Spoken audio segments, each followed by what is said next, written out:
Daily taste daily ముందు నుంచి ఊహించిందే. అఖండతో చిన్న సైజు అరాచకమే చేస్తున్నారో నటసింహం. అంతా బాగానే ఉన్నా ఆ ఒక్క విషయంలో మాత్రం బాలయ్య కాస్త వెనకపడ్డారు. కానీ మరో విషయంలో మాత్రం సీనియర్లలో ఏ హీరోకి సాధ్యం కాని రికార్డులు సొంతం చేసుకున్నారు.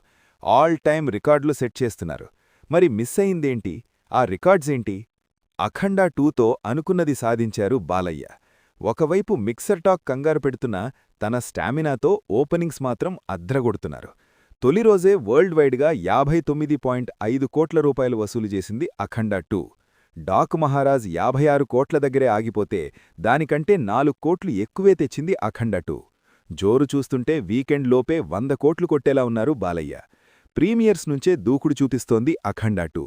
రొటీన్ కథ, యాక్షన్ ఓవర్డోస్ అయింది అన్న విమర్శలు వస్తున్నప్పటికీ తన స్టామినాతో వాటిని కనబడకుండా చేస్తున్నారు బాలయ్య.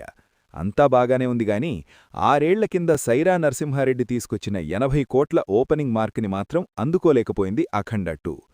ఇప్పటికీ సీనియర్స్లో హయ్యెస్ట్ డే 1 చిరంజీవి పేరు మీదే ఉంది. సీనియర్ హీరోస్లో డే 1 మిస్ అయినా ఆ సీనియర్లెవ్వరికీ సాధ్యం కాని ఆల్ టైమ్ రికార్డ్ ఒకటి బాలయ్య దగ్గరుందిప్పుడు. అఖండ నుంచి వరుసగా 4 సార్లు తన సినిమాలతో 100 కోట్ల మార్కు దాటేశారు బాలయ్య. అఖండ 2తో వరుసగా 5వసారి 100 కోట్ల క్లబ్లోకి అడుగుపెట్టబోతున్నారు. ఇది అందుకోవడం అంత చిన్న విషయం మాత్రం కాదు. చిరంజీవి, వెంకటేష్ ఖాతాలో 200 కోట్ల సినిమాలు కూడా ఉన్నాయి. కానీ వరుసగా 100 కోట్ల సినిమాలు మాత్రం లేవు. ఈ రికార్డు బాలయ్యకు మాత్రమే సాధ్యపడింది. వరుసగా 5 సార్లు 100 కోట్లు కొట్టడం చిన్న విషయం కాదు. ఈ రికార్డ్ని బ్రేక్ చేయాలంటే మిగిలిన 3 సీనియర్లు కూడా బాలయ్య రేంజ్లోనే కన్సిస్టెన్సీ మెయింటైన్ చేయాలి.